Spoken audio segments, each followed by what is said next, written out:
Hola, queridos espectadores. Yo estoy muy contenta de que podamos hacer esta transmisión para que ustedes conozcan de un proyecto que les auguro va a traerles buenas noticias. Estaremos conversando con dos grandes de la educación. Esta conversación se enmarca dentro del proyecto Imagina Latinoamérica del Hey Festival. Y antes de que pasemos a la conversación, quisiera mandar saludos y agradecimientos a las colaboraciones que lo hacen posible. La Open Society, el CAF y por supuesto el país. Como te decía, quédate y disfruta de esta charla porque acá hay buenas noticias, acá hay cosas maravillosas sucediendo en el área de educación.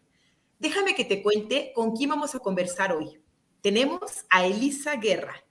Ella es maestra en educación por la Universidad de Harvard. En 2015 fue nombrada Mejor Educadora de América Latina y el Caribe por el Banco Interamericano para el Desarrollo y fue finalista en el Global Teacher Prize, considerado el Premio Nobel de la Docencia en 2015 y 2016. Fue integrante de la Comisión Internacional para los Futuros de la Educación de UNESCO y es coautora del reporte Reimaginar Juntos Nuestros Futuros, un nuevo contrato social para la educación. Elisa es autora o coautora de más de 25 libros de texto infantiles y educativos y ha presentado más de 350 conferencias, tanto en inglés como en español, en 21 países del mundo. Elisa es fundadora de la red de colegios Valle de Filadelfia, con presencia en 5 países de América Latina. Elisa, ¿cómo estás? Bienvenida. Adriana, querida, un gustazo estar aquí contigo y con mi también muy querido amigo Luis, que yo sé que ahora vas a presentar. Muchas gracias, Elisa. Así es. Ahora te voy a leer quién es Luis Miguel, con quien vamos a estar conversando a la par que con Elisa. Luis Miguel Bermúdez Gutiérrez es licenciado en Educación Básica con énfasis en Ciencias Sociales de la Universidad Distrital Francisco José de Caldas, magíster en Investigación Social Interdisciplinaria de la misma universidad, doctor en Educación de la Universidad Santo Tomás, Gran Maestro Premio Compartir 2017 y finalista y top 10 en el Global Teacher Prize 2018. Como investigador, el profesor Luis Miguel es experto en los temas de género, sexualidad, diversidad sexual, ciudadanía, derechos humanos, educación para la sexualidad, currículo e infancia, participando en diferentes seminarios y eventos académicos, en los cuales ha tenido la oportunidad de divulgar su trabajo a través de varias ponencias, artículos y capítulos de diversos libros. Antes de que demos inicio a esta charla, por favor, Luis Miguel, Elisa, cuéntenme, ¿cómo están hoy? Yo ya dije que estoy feliz. Luis Miguel. Tengo la sonrisa de oreja a oreja. Estoy muy contento de participar acá y volvernos a encontrar y tener este espacio. Y muchísimas gracias, Adriana, por la presentación. Gracias a ti, Luis. E insisto, para todos los espectadores de esta charla, disfrútenla. Lo que les puedo augurar son buenas noticias. Lo decíamos hace un momento antes de esta grabación. En un mundo tan caótico, quédense y disfruten de esta charla que promete dejarnos con nuevas ideas, con buenos pensamientos y con mucha inspiración. Así es que sin más, comenzamos. Querida Elisa, en 2017, la televisora Al Jazeera, en Medio Oriente, realizó un documental sobre ti, reconociendo tu propuesta como una de las 6 innovaciones educativas más importantes a nivel mundial. Elisa, ¿en qué consiste tu propuesta? Ay, Adriana, querida amiga. Bueno, pues básicamente en que creemos que todos los niños llevan dentro de sí la semilla de la genialidad, que todos los niños son capaces de lograr mucho más de lo que tradicionalmente creemos. Y entonces la propuesta se centra en ofrecer a todos nuestros niños, principalmente en edades muy tempranas, pero también durante el resto de su vida académica y escolar, ofrecerles un ambiente idóneo, nutrido, amoroso, donde esa semillita pueda germinar y pueda dar frutos. Y es una propuesta que incluye lectura temprana desde los 3 años de edad, acercamiento al arte, a la música. Nuestros pequeñitos aprenden a tocar el violín, aprenden diferentes idiomas, aprenden de las grandes obras maestras de la pintura y de la música, aprenden los primeros pasitos de ciudadanía global, conociendo las culturas del mundo y más adelante, por supuesto, los temas relacionados con este nuevo paradigma educativo. Y bueno, lo que estamos buscando es básicamente que cada niño pueda lograr ese potencial de llegar a ser la mejor versión de sí mismos para que puedan aportar a su comunidad, a su familia y al mundo entero. Muchísimas gracias, Elisa, y qué inspiradora respuesta. Luis Miguel, tú tienes un proyecto que ha cruzado fronteras, que ha tocado muchas vidas, especialmente de adolescentes. Por favor, Luis Miguel, cuéntanos en qué consiste la integración curricular de la ciudadanía, la integración curricular de la ciudadanía sexual y el enfoque diferencial y de géneros. Claro que sí, Adriana. La ciudadanía sexual o la curricularización de la ciudadanía sexual con enfoque diferencial y de géneros es el proceso mediante el cual en las escuelas de Bogotá logramos incorporar como materia curricular integrada al currículo la educación sexual. La mayoría de instituciones educativas de todo el mundo abordan la educación sexual desde talleres, desde conferencias, desde charlas, pero enajenan a los estudiantes, enajenan al joven, no llegan en el momento preciso cuando se necesitan las entidades que pueden formar en este aspecto. Entonces, nos vimos en la necesidad que casi todo el desarrollo psicosexual de los estudiantes, todo su trasegar y todas sus trayectorias de vida frente a su sexualidad suceden principalmente en la escuela. Y vemos cómo la escuela no da elementos para atender ese elemento tan fundamental en el desarrollo humano. Y creemos que tenemos niños en desarrollo y solo es el desarrollo intelectual, el desarrollo físico, emocional, pero el desarrollo psicosexual, por ser tabú, no lo estábamos abordando, y esto generó grandes problemas en las relaciones de pareja y sexualidad de los adultos que hoy están llamados a ser analfabetas en educación sexual.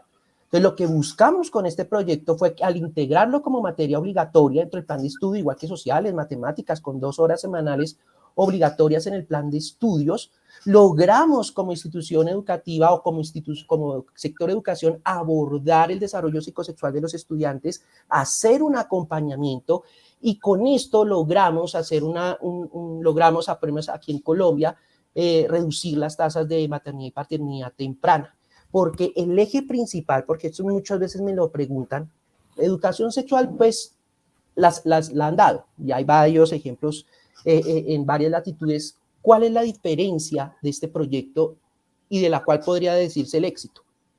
Este currículo de educación sexual hay varios, vienen de la psicología, de la medicina. Este se construyó desde la pedagogía, se construyó con los estudiantes, con sus familias, para atender las necesidades de su cuerpo y su sexualidad, no de manera general. La sexualidad no es general para todos, es tan única como seres humanos hay, y eso lo tenemos que abordar en la escuela. Y gracias a ese currículo nos dimos cuenta que el principal elemento para poder dar una educación sexual integral adecuada es combatir las violencias de género. Ese currículo está diseñado, no es genital como todo el mundo piensa, lo ven, y es solamente dirigido a contrarrestar las violencias de género, porque nos dimos cuenta que son esas violencias de género las causantes de todos esos indicadores que queremos mejorar en educación sexual. Y con este trabajo lo logramos demostrar, y es el gran aporte que le hicimos a la educación. Luis Miguel, fíjate que a mí algo que me entusiasma mucho del proyecto que tú estás llevando y de las proezas que tú has logrado es justamente esta parte en donde estás apelando a transformar imaginarios. Este festival tiene por lema Imagina al Mundo. Cuéntanos algún caso, platícanos algo, alguna anécdota en donde hayas podido hacer eso justamente, transformar imaginarios. Sé que tu proyecto tiene como base justamente esto, entonces pues tendrás muchas anécdotas por contar. Regálanos alguna anécdota, alguna vivencia donde hayas podido experimentar esto. Uy, claro que sí. Mira, me acuerdo tanto que una vez cuando estábamos haciendo, como con todos los estudiantes, estábamos tratando de indagar a partir de ellos las causas del embarazo o las situaciones de riesgo. Y pues había una hipótesis ya que faltaba información y que no tenían conocimiento de los métodos, y luego en los resultados los adolescentes conocen muy bien, están en la era de la información, entonces nos preguntamos cuál es el problema. Entonces nos dimos cuenta que era un problema del uso de los métodos de regulación de la fertilidad, especialmente el preservativo, y que no lo sabían usar a pesar de que tenían el conocimiento. Entonces empezamos a generar varios talleres precisamente para promocionar el uso tanto del masculino, pero principalmente el femenino, con ese enfoque de género. Y pues imagínate todo lo interesante que fue, especialmente el descubrir el preservativo femenino, causó un revuelo que llegaron a los hogares, las tareas, porque hay muchas preguntas de las tareas que se hacen con los padres y madres de familia para que se enteren y también se empapen de lo que estamos enseñando en sexualidad. Y era la mamá de una de mis estudiantes me llegó al otro día furiosa, muy enojada porque decía que yo le estaba dando una educación contraria a los valores que ella le daba a su familia, a su hija. Y ella me dijo, profesor, yo no quiero que me le enseñen nada de preservativos porque yo la educo de que el matrimonio y la confianza en el matrimonio es la mejor forma de protección. Entonces, me acuerdo que cuando como habíamos hecho todo en clase, todo lo de las violencias de género y cómo creían que afectaban en sus casas, la mayoría de los estudiantes decían que donde más vieron sufrir a sus madres fue cuando descubrieron la infidelidad de sus esposos. Y lo más curioso, o lo más, pues, era que la mayoría, si no es que todas, habían pasado por eso. Entonces, cuando estaba hablando con... entonces me dijo, no es... Te voy a mostrar la tarea que les dejamos. Y si después de esto tú sigues igual, yo comprendo. Les dejé como tarea que averiguaran en su sector, en su barrio, en su colonia, cuáles eran los grupos poblacionales que más riesgo tenían de contraer una infección de transmisión sexual, una enfermedad de transmisión sexual. Y tenían que averiguarlo en su sector, no en el mundo en general, en su sector, en su barrio, vecino. Y cuando trajeron todas las cifras que se las habían dado el hospital de su barrio, de su localidad, los informes daban que el grupo poblacional más riesgoso de enfermedades de infecciones de transmisión sexual era el grupo de mujeres entre 35 y 45 años, mujeres casadas. Y entonces cuando empezamos a indagar las causas, le decía a la mamá, mira, aquí está la tarea de tu hija. Sí. Tú estás en ese rango de edad. Y decir, resulta que aquí están los resultados y la mayoría evidenció como una violencia de género la infidelidad hacia sus mamás. Y tú estuviste ahí. Ahora te hago una pregunta. Cuando sé que tú lograste que tu esposo nuevamente se vinculara al hogar y toda esta cuestión, eso es independiente, pero te hago una pregunta. Sabías que te fue infiel, ¿cierto? Cuando lo perdonaste y volvió al hogar, ¿le exigiste el uso de preservativo en su intimidad? No, profesor, ¿yo cómo se le ocurre? Yo soy una dama. Pero yo no estoy discutiendo eso, pero estás mirando lo que me estás diciendo. Sabes que tu esposo te fue infiel y no le exigiste el uso de preservativo. Y te culpas a ti. Y luego dije, al menos le pediste que fuera y se hicieran exámenes médicos para que tú estuvieras segura de que no te va a transmitir ninguna infección a tu cuerpo, porque él fue infiel, tuvo relaciones sexuales por fuera del matrimonio, no se sabe con cuántas personas, pero tú ni le exigiste exámenes médicos ni preservativos.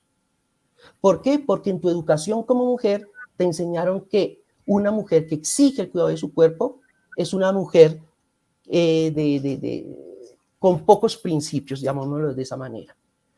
Ahora la pregunta, ¿tú quieres que yo eduque a tu hija de esa misma manera para dejarle la misma situación de vulnerabilidad? Me dijo, profe, no lo había visto así. Y me dijo, profe, es que mi hija me dijo que quería que yo la acompañara a colocarse un método de regulación de larga duración. Y yo no quería eso porque es que mi hija es una niña de bien y ella no debe tener sexo sino hasta el matrimonio. Entonces le empecé a explicar, mira lo que te acabo de poner el ejemplo. Es hora de que empodere más que tú como mamá, que la empoderes. Porque si tú dejas que tu hija vaya sola, la van a violentar. Y le dije, incluso si vas contigo, te va a violentar, y más o menos le proyecté todo lo que le iba a pasar en el servicio médico. Ella se accedió a llevar a su hija, como debe ser, allá, empoderarla con conocimiento de cómo proteger su cuerpo. Y lo primero que le dijo el médico a la mamá, usted es un alcahuete. Esa niña está muy pequeña, debería dedicarse a estudiar. Esa mamá llegó, me acuerdo, y me dijo, profesor, todo lo que usted me dijo que el médico me iba a decir, me lo dijo. y me sentí tal cual como usted me dijo, vulnerada. Lo único que le dije a ese médico es que usted no está educando a mi hija, usted no me da de comer. Cumpla sus derechos, tal cual como yo le dije. Cumpla sus derechos que usted tiene aquí para cumplir los derechos sexuales y reproductivos de mi hija. Cuando escuché a la mamá hablando de derechos sexuales y reproductivos y hablando de empoderamiento de su hija, ahí me di cuenta que esta educación sexual vale la pena. Claro que sí.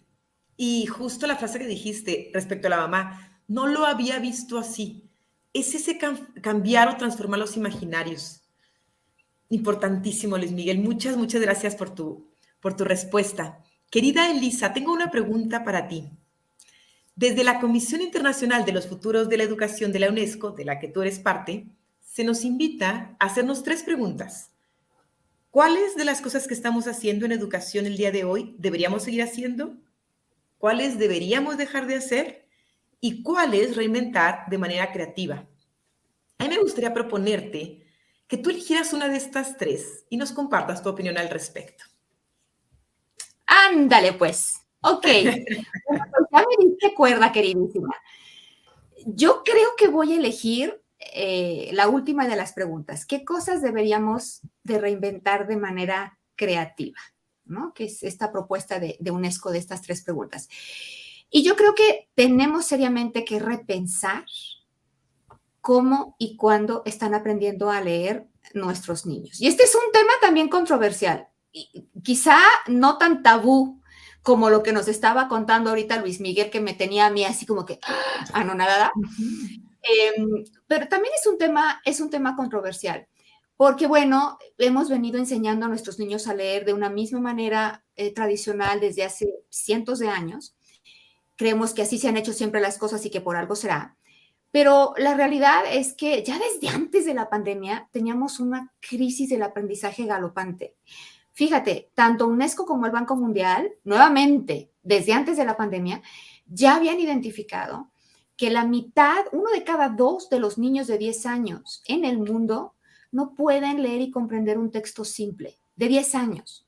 Ahora, a lo mejor uno diría, bueno, que crezcan un poquito más. Algunos se tardan un poquito más que otros. Bueno, pues la Organización para la Cooperación y Desarrollo Económicos, nuevamente desde antes de la pandemia, nos decía que en nuestra región, en Latinoamérica, igualmente 1 de cada 2 adolescentes de 15 años no pueden comprender un texto simple. Y el problema más grande con todo esto, pues es que si no somos lectores, es muy difícil que podamos ser aprendientes del resto de la vida. Y creo que muchas veces hemos confundido lo que significa realmente leer. Nuestros sistemas educativos han sido relativamente exitosos en alfabetizar, en enseñar a decodificar, pero no han sido exitosos, han sido un rotundo fracaso en crear lectores y todavía más en crear escritores. Yo creo que, bueno, hay un montón de factores, por supuesto, podemos mencionar la pobreza, ¿no? Bueno, que afecta de manera descomunal a muchas de nuestras comunidades en América Latina y otras partes del mundo.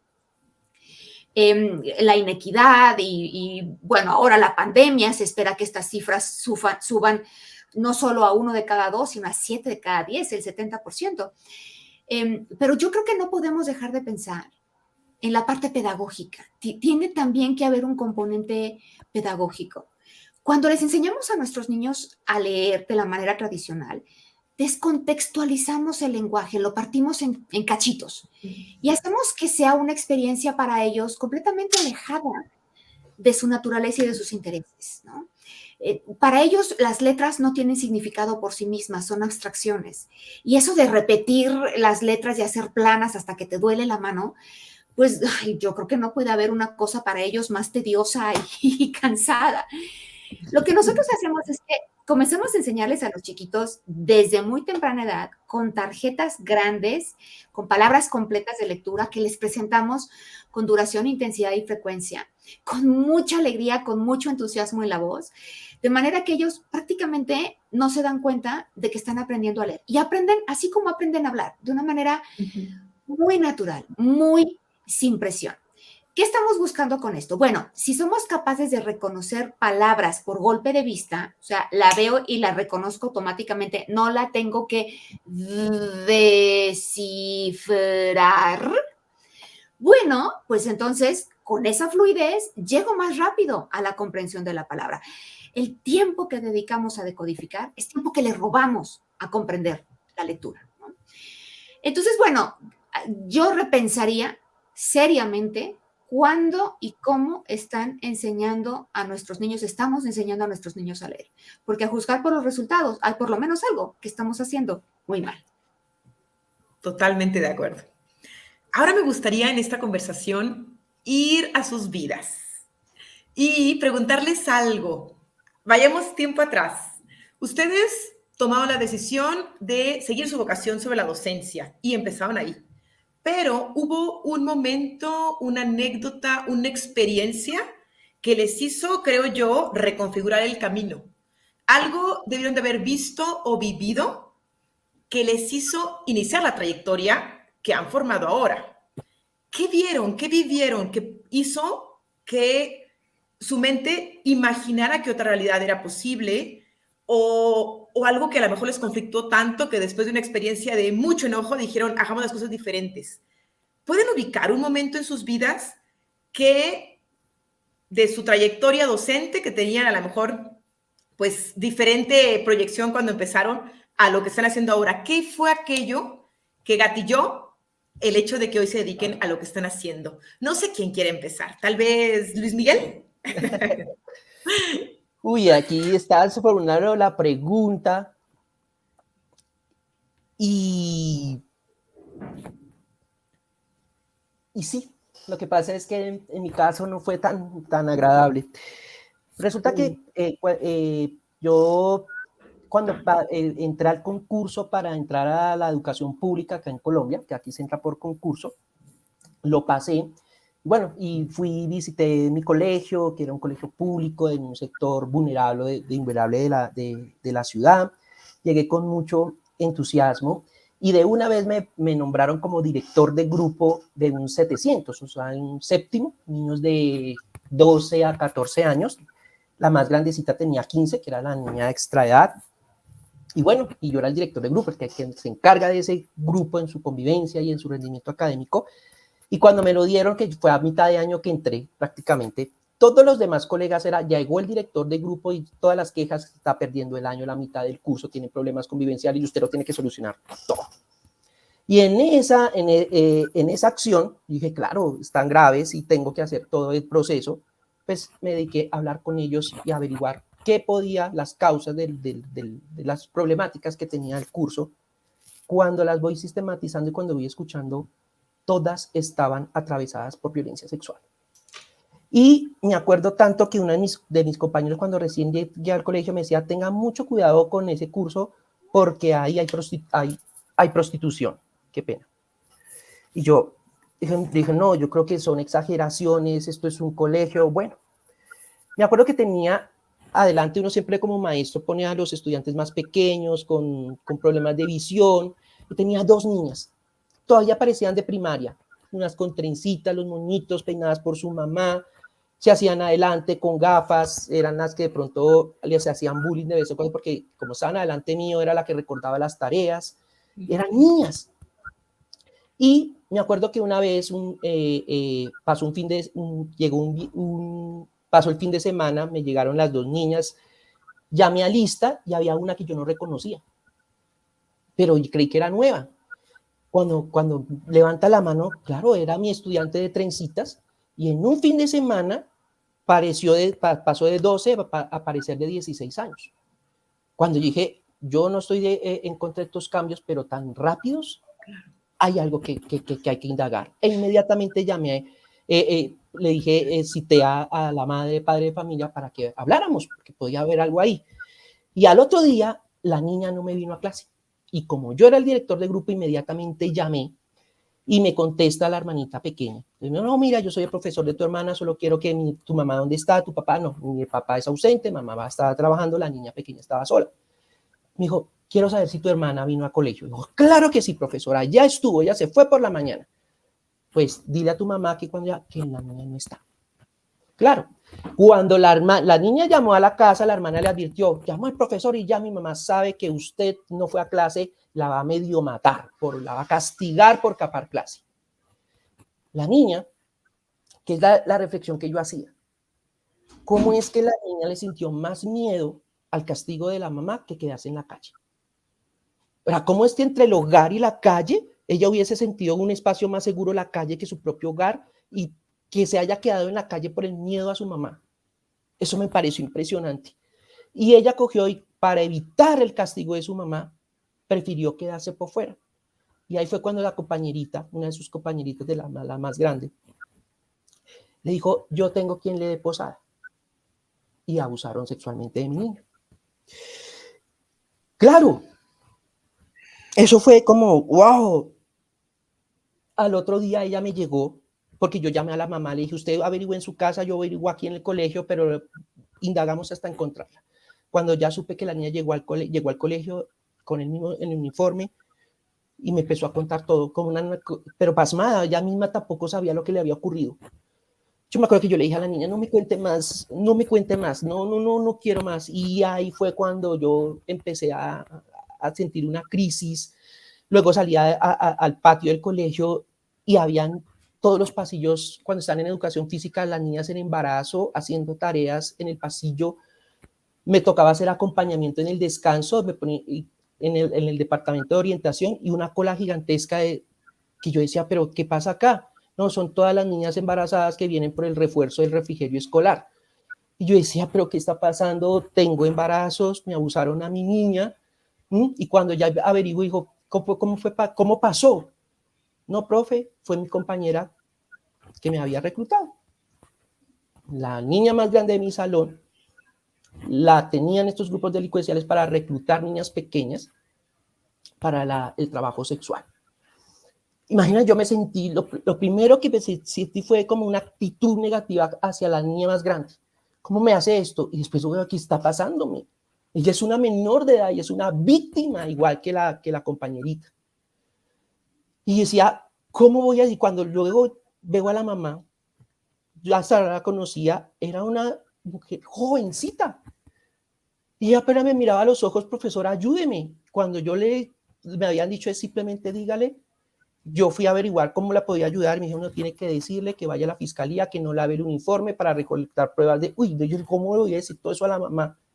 Y cuando llegó, yo iba a decirle eso, que yo me dijo, yo esperaba que ustedes como colegio me ayudaran porque soy una mujer sola y no sé qué hacer. Yo cuando le vi los ojos y como que vaya denuncia a fiscalía y ya, eso no podía ser así. Y la niña ahí fue cuando yo tuve una crisis existencial horrible, ya no quería enseñar, yo enseñaba ciencias sociales de séptimo, Edad Media, Renacimiento, Imperio Romano, yo después dije, ¿eso para qué sirve? Yo lo sé de pie a pa y me sirve porque soy profesor, pero en la vida eso no me ha servido. Me sentí desperdiciado, yo no me eduqué para esto. Y ahí fue cuando llegué, dije, me rebelé, dijo, yo no voy a seguir enseñando esto. Y aquí en Colombia hay un proyecto desde el Ministerio de Educación Nacional para financiar el posgrado de sus maestros a nivel de maestría y doctorado. Yo me presenté para el doctorado, logré pasar y ahí que fue, dije, me exigían un proyecto de investigación. Dije, ese proyecto de investigación va a ser enfocado en cómo voy a contrarrestar todo esto que me está afectando a mí y a mis estudiantes. Llegué, pasé el consejo académico y dije, no voy a dar más esas ciencias sociales. Necesito que me aprueben un nuevo proyecto curricular que voy a lanzar como proyecto de investigación doctoral. Y ahí fue cuando empecé a estructurar el proyecto de educación sexual. Porque para rematarme, termino ese año y llega el otro, estaban todavía en matrículas, y yo entro con una de mis compañeras y veo en el puerta del colegio un coche para gemelos, con dos niños, con unos gemelitos. Yo me acuerdo que yo le dije al señor celador, pero ¿cómo se le ocurre permitir que la mamá deje a los niños? Si necesita que alguien le ayude a subir el coche, se sube. Profesor, la mamá está ahí.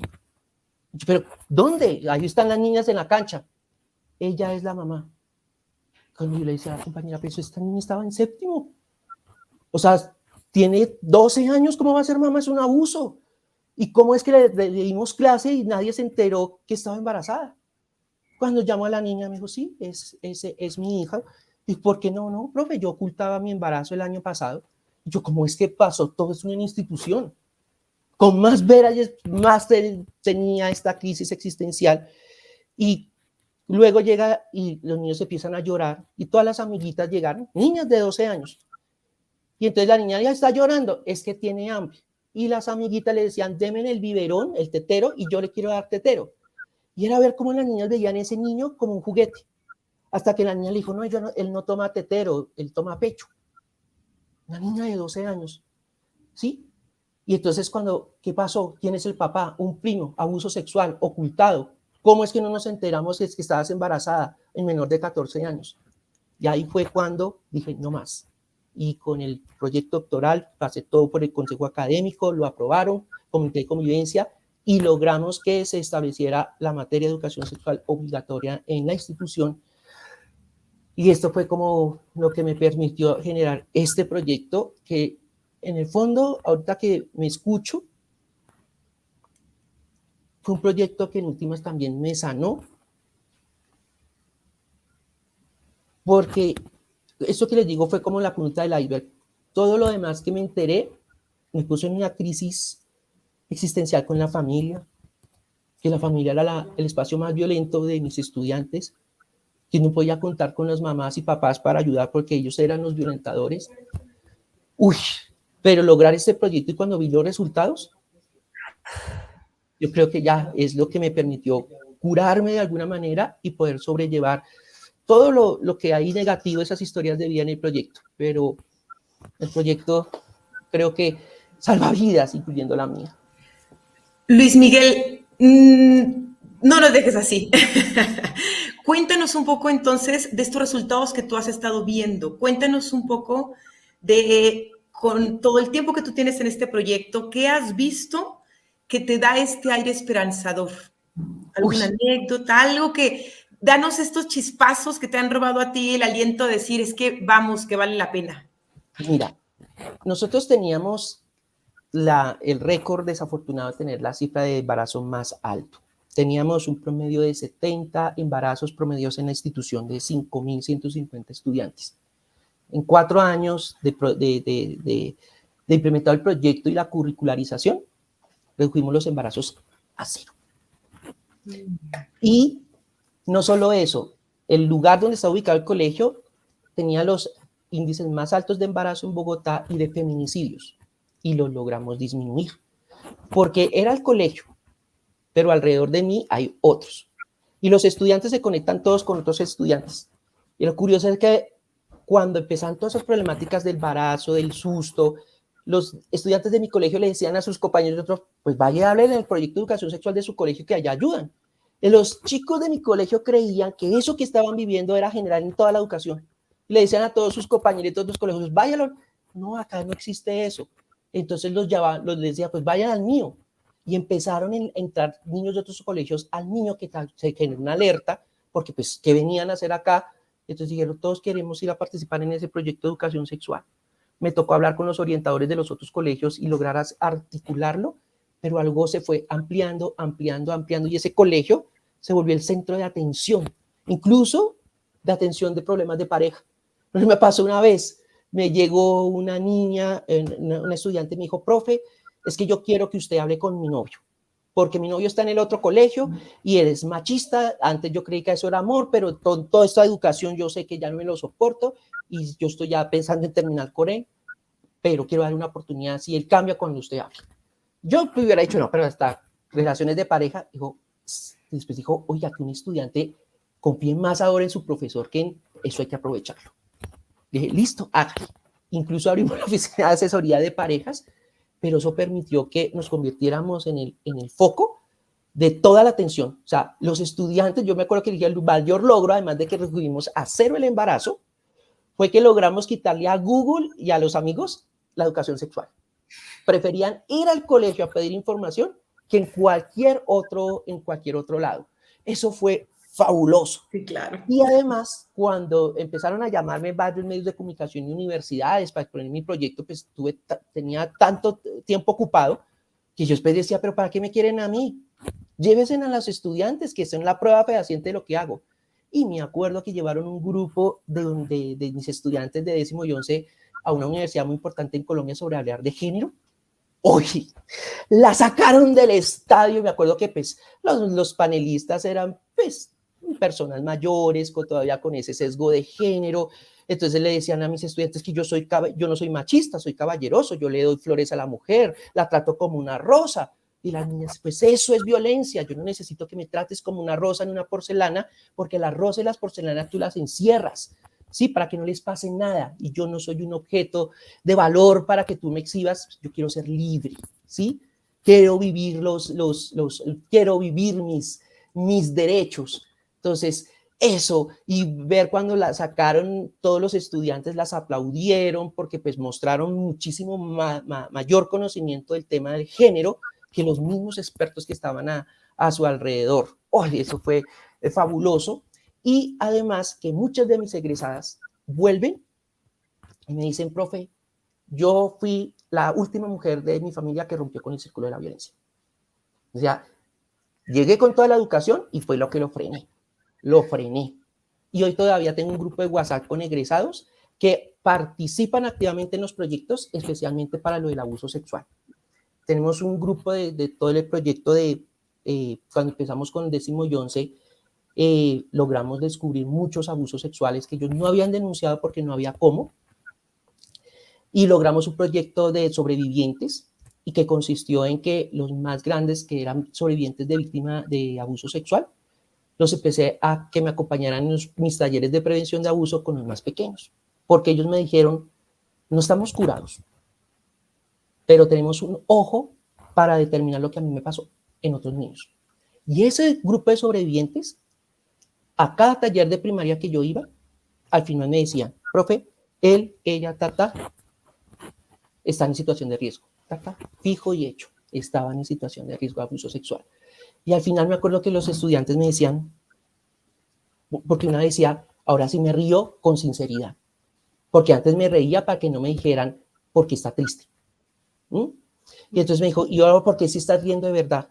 Profe, porque el programa era que pues, ellos apadrinaban a ese niño chiquito y ellos decían, profe, es que haberlo ayudado a él o a ella era como si yo me desdoblara y fuera ese niño que me abusaron y le estoy ayudando a ese niño como quisiera que me hubieran ayudado a mí.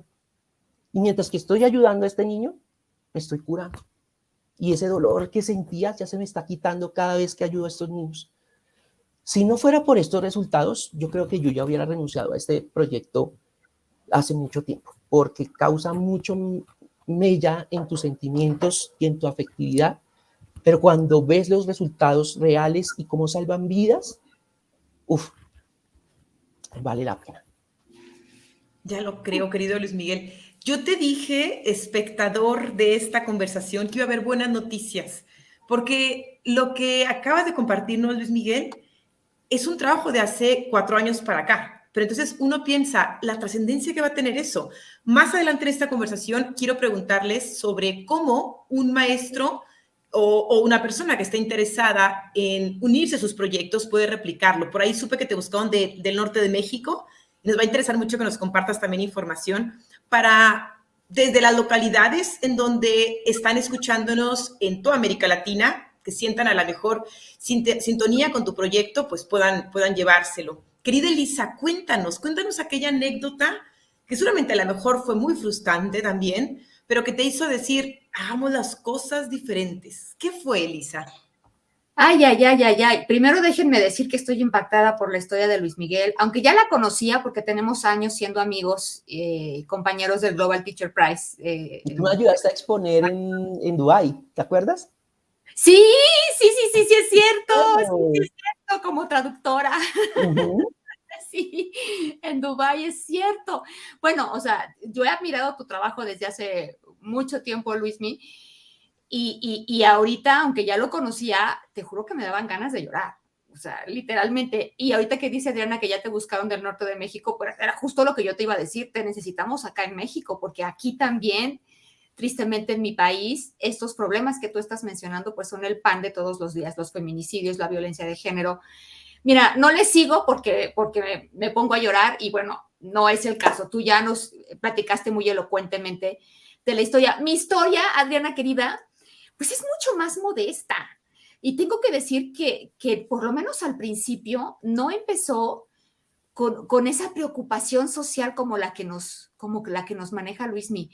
mi historia fue al principio la historia de una mamá preocupada, ¿no? De una mamá que buscaba una mejor opción para sus propios hijos, ¿no? Todavía sin pensar en cómo cambiar el mundo. Yo empecé a enseñarles a mis hijos a leer, música, arte, muchas cosas en casa, ¿no? Aprendí a tocar el violín para enseñarles a ellos, nos íbamos a correr juntos. Vamos, quería hacer como un programa muy integral para desarrollarles esa genialidad que todos los niños traen. El problema es que cuando es tiempo de que el mayor de ellos entre a la escuela, pues no me encuentro una escuela que tenga un programa así de estimulante, de complejo, no de complejo, de estimulante, nutritivo y de vamos, que los desafiara, ¿no?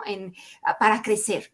Claro, las escuelas eran muy lindas, las maestras y maestros muy cariñosos, las instalaciones preciosas, pero yo sentía que los currículos, que los proyectos estaban vacíos, considerando el potencial que tenían los niños, que no pasábamos de bolitas y palitos y brinca la cuerda en el recreo y tan. Entonces, bueno, después de probar 3 escuelas diferentes, imagínate la procesión, pobre de mi hijo que lo llevé como conejillo de indias, hubo un momento en que dije, no encuentro lo que estoy buscando, si quiero una educación diferente voy a tener que fundar la escuela que quiero para mis hijos, ¿no? Y que me lanzo, abro una escuelita preescolar en una casita que renté y que acondicioné con los libritos y el mismo material que yo había utilizado para mis hijos, para enseñarles a mis hijos, y abro inscripciones y recibo a 17 pequeñitos en ese primer ciclo escolar. Pero había un pequeño problema. Yo no tenía formación docente. Yo no me había formado como maestra, no tenía ni idea de lo que significaba ser maestra. Mi única experiencia era enseñarles a mis hijos en la sala de mi casa.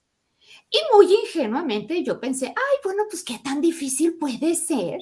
Si ya les enseñé a ellos, pues les enseño a 17 y punto. Ay, querida Adriana y Luis, ¿qué les cuento? Esa primera semana me moría, todos los niños me lloraban al mismo tiempo. Dejen ustedes enseñarles nada, no podía ni siquiera consolarlos.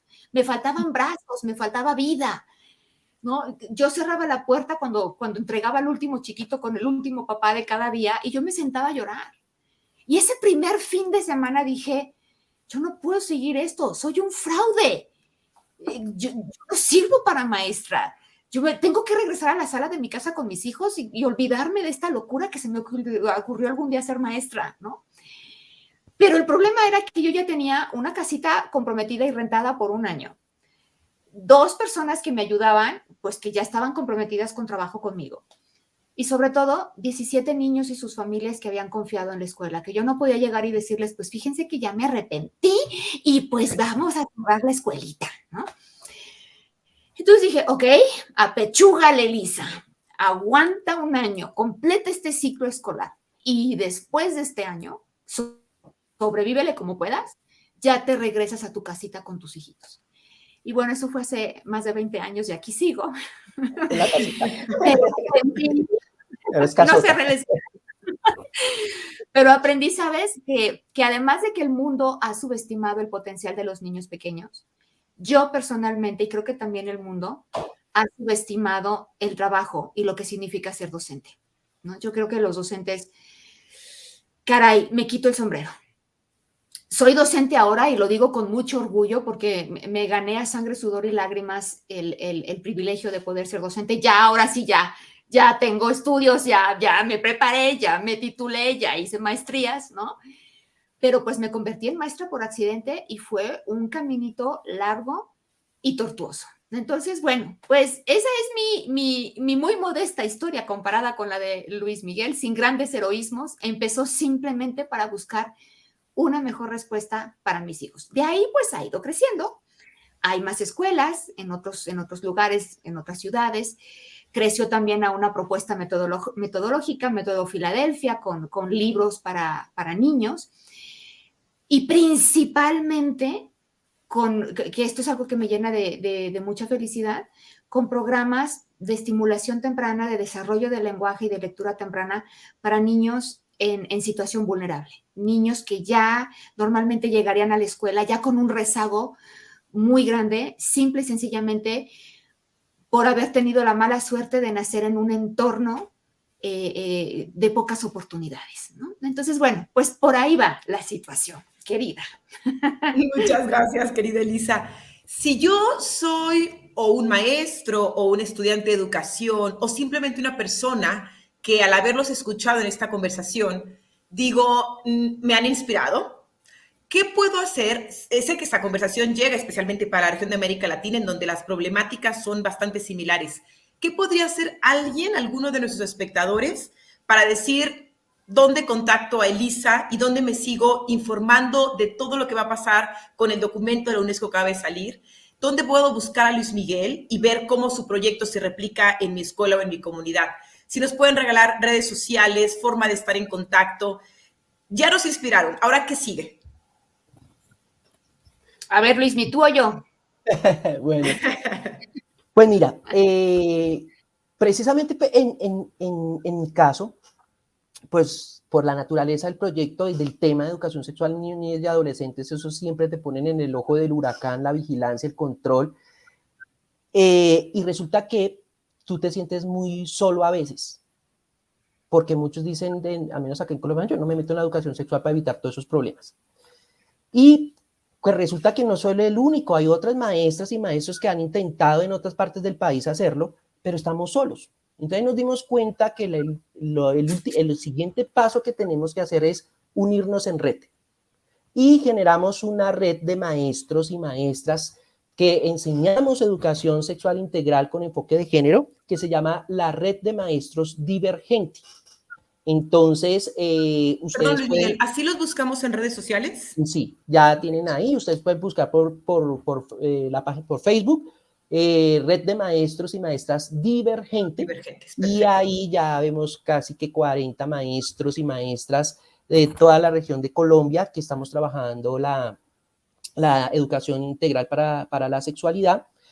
Además, como red estamos promoviendo la publicación, o sea, escribir y empezar a circular y sacar textos para mejorar y potencializar este tipo de educación en las escuelas del país. Entonces, esa red, y además porque tienen, los miembros que tiene, fabulosos, porque hemos logrado que personas, no solo que se dedican a la educación, sino la defensa de los derechos humanos, sexuales y reproductivos desde otros espacios, se puedan vincular para hacer una red no solo de docentes, sino interdisciplinar.